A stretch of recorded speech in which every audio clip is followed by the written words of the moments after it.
Hey YouTube, this is Steve from Average Joe's Fantasy Football, and we've got another ranking video for you guys. This will now be for redraft status. So again, always everything I talk about is going to be PPR, but this is for your running back redraft, all right? If you guys have not checked out our other videos, we have our redraft quarterback rankings and, of course, our dynasty rankings if you are in a dynasty league. So make sure you check those out as well. So let's kind of start this. It's going to be my top 24, 23 running backs that I believe are going to be some great assets to your team.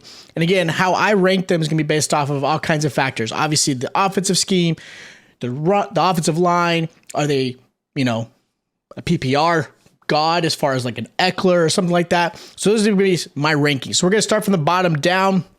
As you can see here in this list, these are my, I would say, 23 through 13 running backs as far as rankings go. So you've got Damien Harris, who did really well last year. Does have a little bit of concern. Look, concern with him is it's a Bill Belichick offense. Obviously, Damien Harris did well because he got a lot of red zone action, but that may still continue. There is still concern with obviously James White being there, Ramondre Stevenson. They drafted Kevin Straw. I mean, they've got all kinds of running backs in that backfield, which does make me a little nervous. So Damien Harris may even just fall off this ranking completely, but I still like the potential. I hyped him up last year and he did really well, but Ramondre Stevenson came out of nowhere and did an amazing job, which took a lot from him. And let's just be honest, Bill Belichick does not do a RB1 just full on. I think last time was Corey Dillon. So it's been a while. Next, I have Josh Jacobs, which is, look, I love Josh Jacobs, and I think he has the potential to actually be a really good RB1. Right now, he's kind of a low RB2, which kind of have him in this ranking. He's mid to low RB2. A lot of it has to do with the fact that I think this offense is going to turn into a passing offense, which is just the way the league is anyways. Then you got Zamir White, who's going to take a lot of action, and they already said that they're looking at lowering the touches and the passing towards Josh Jacobs, and the fact that they didn't re-sign him to a fifth, he didn't, keep him as far as his fifth-year contract goes, means that they're looking to move on from Josh Jacobs. So that does make me a little nervous, but I still think he's got the potential to be a really good RB2 for you. I've got Elijah Mitchell. Elijah Mitchell is the one back in this thing that I feel like can jump up quite a bit, just because of the fact that when you're part of a 49ers offense with Kyle Shanahan, a lot of times you just don't know what running back's going to be the guy. Now, I believe Elijah Mitchell will be the guy. Elijah Mitchell does have the potential to be the RB1 again. But if you look at, since Kyle's been in there, every single year, it's a new running back. Some of it has to do with injury, and I understand that. But you got Trey Sermon still in the backfield, right? You drafted a rookie in the third. It's a little nerve-wracking when it comes to Kyle Shanahan. But if anybody's going to get it, it'll be Elijah Mitchell. And I think we'll see how this preseason goes, and that ranking might change, but I have Elijah Mitchell right now at the low RB2. He could definitely be a low RB1 depending on how this preseason goes. Number 20, I've got Cam Akers. Cam Akers obviously coming back from injury. You still got Darrell Henderson in the backfield, but Darrell Henderson, it's his last year, and I think they're really going to push and really believe in Cam Akers. They liked what he saw before. He is obviously coming back from the injury, which he did play obviously at the end, the postseason part, but I do believe that with the way this offense is, I do believe Cam Akers is going to be a really solid top RB2. It could possibly be an RB1, but a top RB2 for sure. Number 19, I've got Breece Hall. I do believe Breece Hall and Michael Carter can actually coexist because, again, Michael Carter came from its running back tandem and still did really well when he had Javonte Williams in the backfield with him. I do think Michael Carter obviously will take some touches away, but Breece Hall is going to be the guy. They invested a high draft pick in him, obviously not a first round or anything like that, but the draft capital is still there, and I do believe that Breece Hall is a little more talented, and I think will take a lot of those touches. I think he's going to be more of a 60-40 touch base in this offense. And obviously, depending on how the Jets play, I think, Breece Hall will get, 30 to 40 catches and then obviously his yards in end zone. So I do like Breece Hall at number 19. Number 18 got David Montgomery. Again, a lot of it has to do with the fact that he's great in the PPR edition. He's got a lot of reception. He does have some injury concerns every once in a while. You got Justin Herbert, obviously, in his backfield. But I like David Montgomery. I like this offense. I think it's going to improve. Nagy is now gone. Obviously, there's not a whole lot of weapons on the outside besides Darnell Mooney. So Justin Fields is going to rely a lot on the run and, of course, Montgomery. So I do like him a lot in this aspect. Number 17, I have Leonard Fournette. Now, Leonard Fournette obviously came into this offseason pretty heavy. There's a lot of jokes out there, and I completely understand. it does make me a little nervous of where I have him now ranked. Previously, I had him at this ranking because he does have the ability to be a solid RB2, low RB1. But the fact is, you're coming into an offseason where you're the guy. Ronald Jones is gone. Obviously, you got Rachaad White coming in. And at this point, Rachaad White might be the better back if Leonard Fournette cannot get himself into shape. 230 pounds for a back that was really kind of a 210 back. That's a lot of weight you added on, and it's not muscle. So there's a lot of concern there, but if he can get back into a good football shape and stuff like that, I think Fournette's still going to be the guy. Number 16, I got Antonio Gibson. Gibson, I wish could be higher. I have high hopes for him, but the fact is McKissick's still there, who obviously gets a lot. And I thought with McKissick possibly leaving, it was going to be the Gibson show, but McKissick resigned. And the fact that Brian Robinson's now there, from the draft, and they pretty much set it out there that Gibson's not going to get the ball as much as they would, you would hope, but I still have that high hopes right now. So that's why I have him as, an RB2 right now. I think that, injuries obviously got to be healthy, but I do like Antonio Gibson's capability. He is a good pass catching back, even though McKissick is the pass catching back. He can get you in the red zone. He can score some touchdowns. He's a better runner. I think he's still a better runner than Brian Robinson. I know a lot of people like Brian Robinson in this draft, but I like Antonio Gibson. I'm not giving up on him. Number 15, I got J.K. Dobbins. J.K. Dobbins obviously has a lot to prove from his injury. There's obviously that rumor of him being physically unable to perform. He kind of backlashed against that, but he is going to be the number one back. But there's still Gus Edwards, who's going to take some red zone activity. And of course, you got Lamar Jackson. But this is the number one rushing offense in the league, and it will still continue to be that way as long as you have Lamar Jackson and that scheme going on. So J.K. Dobbins will get you a decent amount of yards, anywhere from 800 to 1,000. Plus, he's going to get you 30 to 40 catches, and obviously, I would say anywhere from 6 to 8 touchdowns. So he is going to be a solid RB2. Could creep into the RB1 depending on how they use Gus Edwards. Number 14, I've got Aaron Jones. With the fact that A.J. Dillon really showed up and just did a really phenomenal job last year, that is why I lowered Aaron Jones.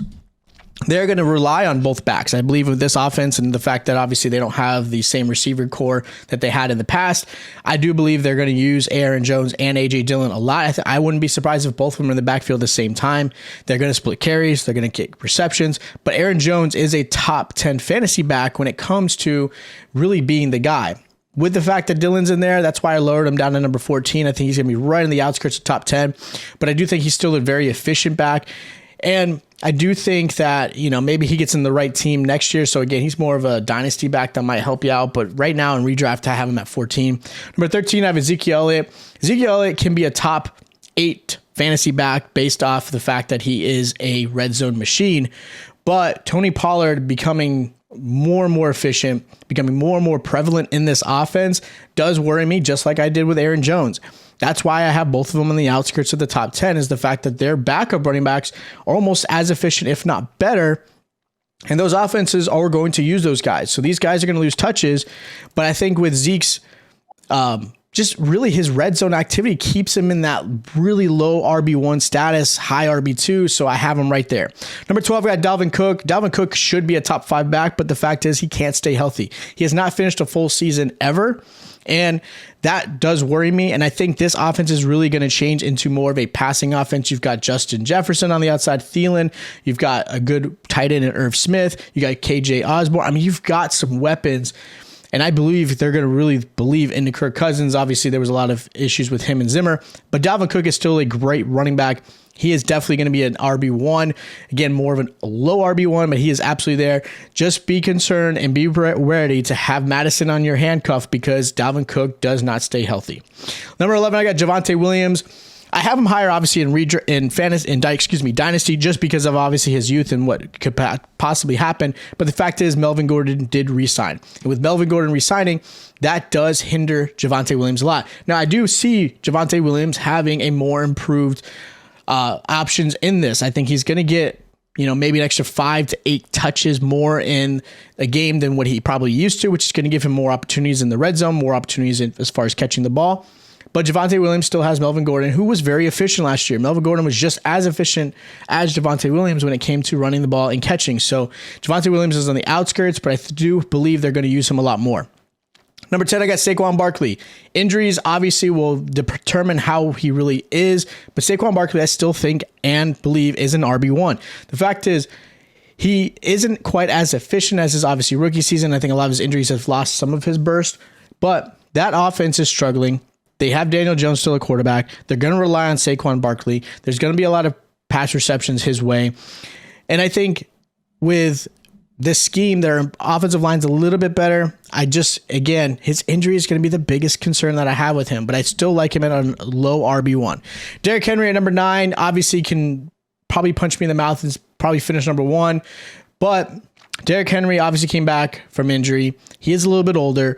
They're really going to rely on him in a lot, which means that the defenses are going to really, really focus on him. Not to say they didn't before, because obviously he was their number 1 weapon, but fact is, you can't fully rely on this offense because nobody on the outside really scares you. AJ Brown was great. Now you got Robert Woods, who's a good receiver. You got Treylon Burks, who obviously is unproven rookie. And Tannehill, I don't know how much this offense believes in him now. The fact that you went after him, Malik Willis, and Tannehill's actually one of the highest paid quarterbacks right now, so we'll see how things go. He might be gone. So I do have a little bit of nervousness with Derrick Henry just because this offense isn't quite the same. There's not a lot of people afraid of that passing game, but Derrick Henry's Derrick Henry, and if he can do anything like he's done in his past, he will be an amazing running back for you and will help you win your fantasy league. Number 8, I got James Conner. Really, it has to do with the fact that Chase Edmonds isn't there. Obviously, you got Eno Benjamin there. You've got, obviously, Williams that came in the draft. So you do have some, obviously, backups. But James Conner really is the RB1 and probably going to get 60 to 70 touches in the game and, of course, get all the red zone. Now, obviously, he performed really well because he got so many touchdowns, and that helps. Obviously, it's fantasy. It's all about touchdowns and catches. But being the fact that he's in an offense that he is the running back for this offense is going to help. The offense won't be quite the same at the beginning because you've only got, obviously, Hollywood Brown on the outside. You got Rondale Moore. Obviously, we'll see that connection and see how Kyler Murray and Hollywood Brown get back into it together. But with D-Hop being out, the passing offense is going to be affected a little bit. So I think they're going to rely on James Conner a lot at the beginning of the season. Number 7, we've got Austin Ekeler. Austin Ekeler could easily be in the top 5, but just based off the other running backs I'll list, you'll understand why. Austin Ekeler is going to get less touches. They've already kind of talked about that. They obviously drafted Isaiah Spiller in the offseason, so that obviously will help alleviate Ekeler, and that's fine. I understand why they're going to do that. I think a healthy Ekeler is better than one that's used a lot and then not playing, right? So you want to keep him healthy because he is a dynamic running back. He is getting a little bit older, so again, I think that's another factor they're going to play, but this offense is so dynamic with Justin Herbert, right? You've got Mike Williams, you've got Keenan Allen, you've got, Guyton, you've got obviously, Parham at tight end. You've got a lot of weapons. They don't necessarily have to rely on Ekeler, but he is going to be a number 1 running back and he will help you win your fantasy. Number 6, I've got Christian McCaffrey. Injuries, that's the only thing I can say. That's the only reason why he's not near the top 3. Christian McCaffrey will be a number 1 running back this season, and I do believe, and maybe it's my faith that he will play a full season. Obviously, we hope nothing happens to him. Do beware that you're going to need a handcuffed informant that they signed this offseason. But Christian McCaffrey is still one of the best running backs when healthy. He is dynamic. He can catch the ball. He can run. He's great in open space. He will be that guy for you. Don't draft him too high, though. Again, makes me a little nervous. And obviously, when we do our mock draft videos, you'll see where I kind of pick him at. But just be aware, if you are able to keep him and he's healthy, he will be an awesome guy for you guys. Number 5, got Nick Chubb. Great offense. Obviously, still got Kareem Hunt. This one kind of nervous is a little high only because of obviously the quarterback situation. We don't know what's going to happen with Deshaun Watson. We know he's going to be suspended. We just don't know how long. They just recently signed Josh Rosen, which does not wow me. But, they've got Josh Rosen. They've got, Jacoby Brissett. So the quarterbacks don't wow me. And with the fact that the quarterbacks don't wow me, does make me a little nervous that they're going to have to rely on Nick Chubb and Kareem Hunt. But with that said, Nick Chubb will be a great running back for you this season. He's always been very efficient. He does miss a game or two every once in a while, but he is an amazing running back. He will get you 15 to 16 points in fantasy every single game consistently, if not more, depending on how touchdowns he gets. Don't be afraid to draft him. don't worry too much about the quarterback situation, but it is something to keep an eye on. Number 4, I got Joe Mixon. Look, the improvement of that offensive line is going to only help. Obviously, it's going to help Joe Burrow. It's going to help that offensive passing scheme, and of course, the rushing. Joe Mixon is overlooked every single season. He has always been RB 8 or 9 drafted, and yet he finishes very, very strong. I have him moved up quite a bit. A lot of it, again, has to do with that offensive line being improved. I do believe people are going to be afraid of Joe Burrow, Chase, Higgins, Boyd, and that's just going to keep things open for Joe Mixon. There's so many ways for them to score and to get the ball down the field. You don't know what to focus on as a defense. So I really love what Joe Mixon's going to bring to this table. He is definitely going to be a championship winner. Number 3, I got DeAndre Swift. A lot of people are sitting on Swift. I think Swift's one of the best running backs in this league. The fact that you obviously add a really solid a receiver a couple years ago in Mon St. Brown. That's going to help. You got Jameson Williams. We'll see how his rehab is going and if he can actually perform and play this season. That will only help. Jared Goff obviously doesn't scare anybody, but Jared Goff is a good quarterback. Like, he's solid quarterback, right? He's not going to wow you. He's not going to always win you games, but there's sometimes he may not lose you the game. And that's enough to keep these guys honest. You do have Jamal Williams in the backfield, and you still want to have Jamal Williams as your handcuff if you can, just because, again, DeAndre Swift could possibly, have a game or two he misses or they rest him. But DeAndre Swift is a top 3 running back. I believe in him in Dynasty, and I believe in him in redraft. He is one of those guys you will probably be able to steal late in the first round, early second round, maybe, depending on how your drafts go. And he will be a top 5 fantasy back. Number 2, I got Najee Harris. Yes, there you go. They've already said they're going to lower the amount of touches. Maybe by 30, 40. I don't even know if it's going to be that much, because really, who's going to get the Snell? Like, there's nobody that's really going to take the ball away from Najee Harris. He is their guy. He is the guy. And the fact that you've got a new quarterback in either Mitch Trubisky, or you're going to have obviously Kenny Pickett, they're going to rely on that running game just like they did last year. I do think he's going to be more efficient. The offensive line has improved a little bit. And the fact that you're going to have a quarterback that's not afraid to throw the ball more than 10 yards, or at least can throw the ball more than 10 yards, unlike Big Ben, who struggled last year with his shoulder. That just opens up things for Najee. You still have a good wide receiver core. You've got, obviously, the new Pickens, rookie draft. You've got Claypool, you got Deontay, and I love Freiermuth at tight end. So you've got a good receiving core, and I just think that helps Najee. Now, one thing I will knock Najee for is the fact that he wasn't very efficient in the running game. He did rely on a lot of those dump passes, so that might lower a little bit, so that might hinder him a bit. But I do like Najee Harris.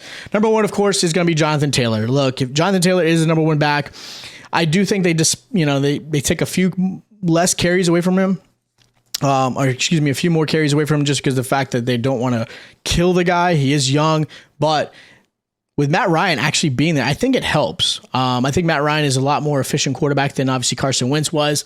And Jonathan Taylor will be a beast this season. He is absolutely your number 1 back. He's probably your 101 in every single draft you do, whether it be even a dynasty, unless it's maybe super flex. He is your guy. So don't hesitate of picking him up. Don't question yourself. Just, that's it. If you got the one, you go after Jonathan Taylor. Just make it simple. None of this no RB drafting. Just go Taylor. Make it simple. All right. So those are my running back redraft rankings. Okay. Again, if you guys are in the dynasty world, make sure you check out my dynasty rankings as well and check out those videos. If you guys have not already, check out our quarterback redraft rankings as well to help you guys get ready.